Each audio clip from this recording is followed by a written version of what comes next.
There are no mistakes. There really aren't any, because you have a supreme destiny.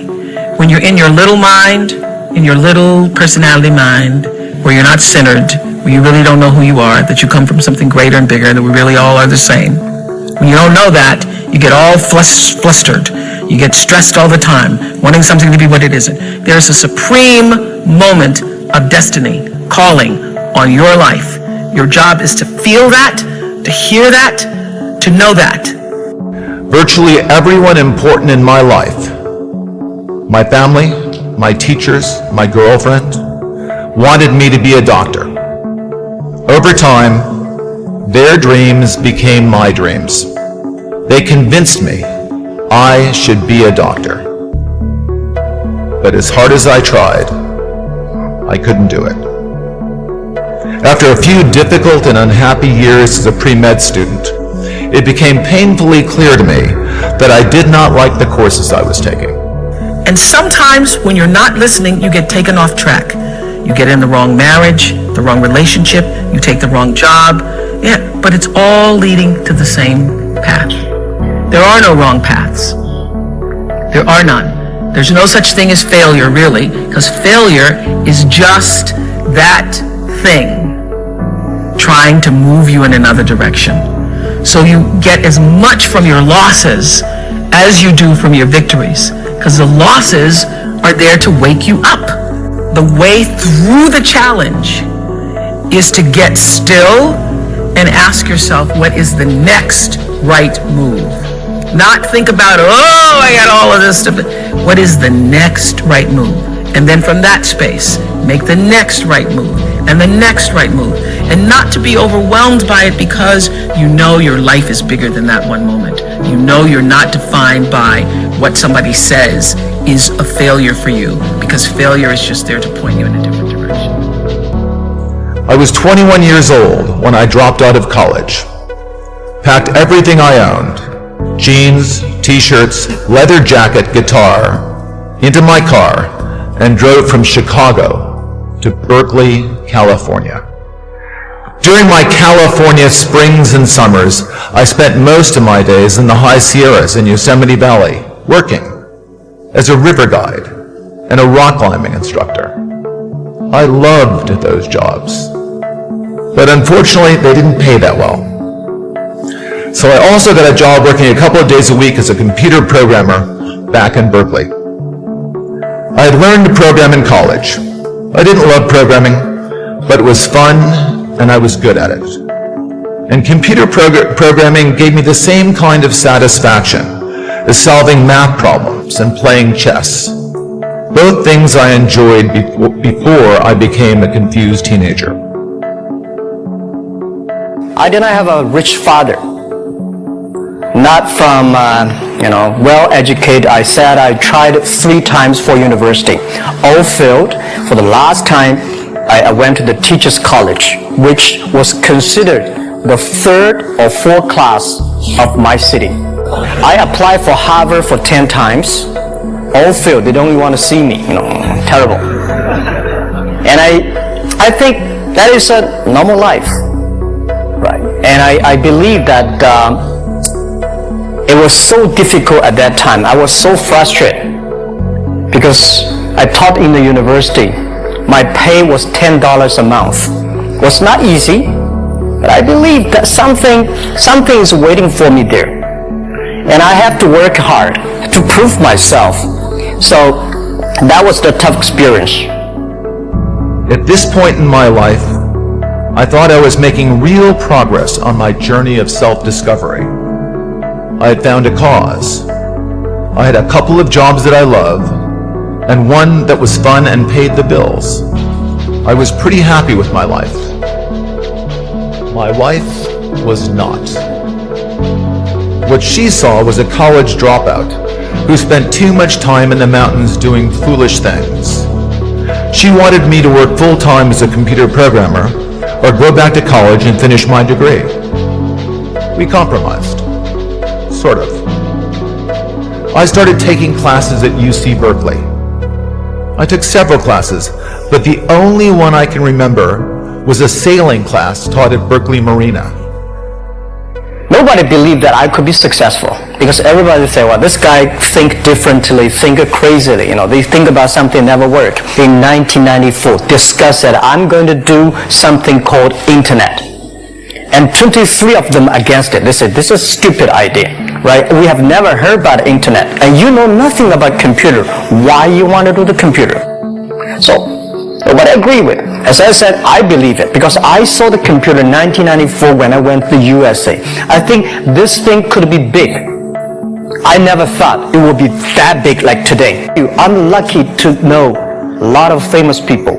Bill Gates, Warren Buffett, Jack Welch, Larry Page, Mark Zuckerberg. I know all of them. I would like to share with you that those people, the difference between those people and other people, they are always optimistic for the future. They never complain. They always try to solve the problems of the others. When my class was over, I wanted to buy a sailboat. My wife said this was the single stupidest idea she had ever heard in her entire life.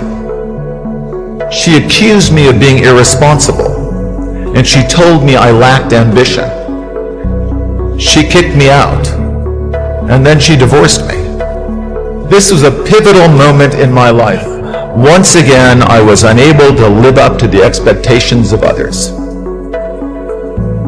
But this time, I was not disappointed in myself for failing to be the person they thought I should be. Their dreams and my dreams were different. I would never confuse the two of them again.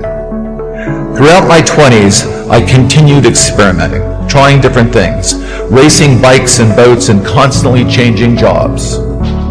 It didn't take me long to discover that the most interesting and rewarding programming jobs were found at a cluster of companies located south of Stanford University and north of San Jose.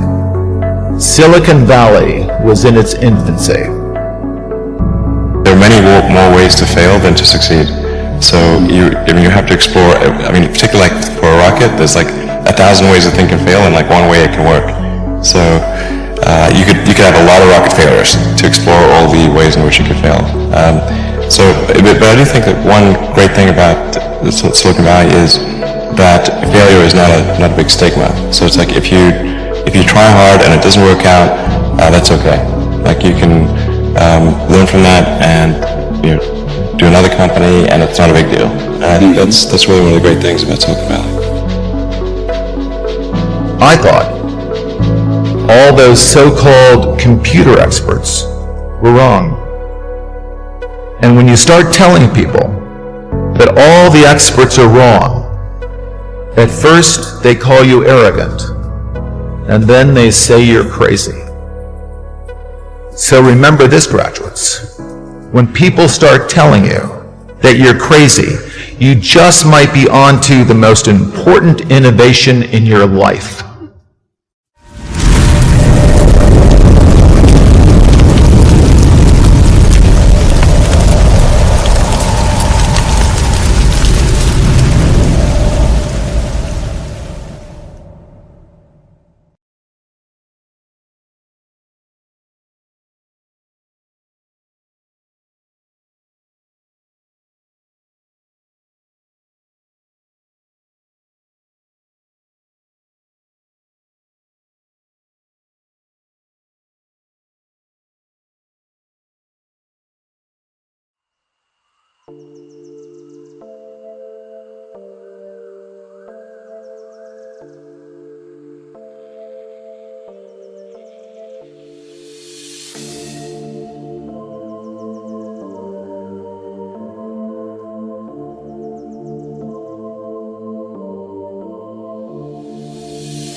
so high I'm hypnotized.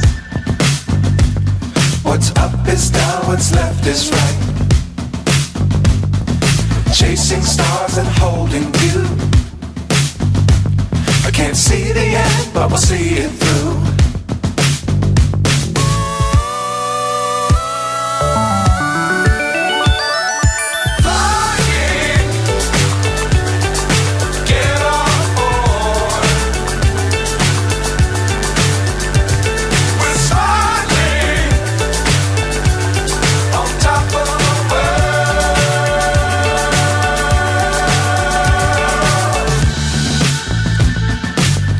Times don't fly too high.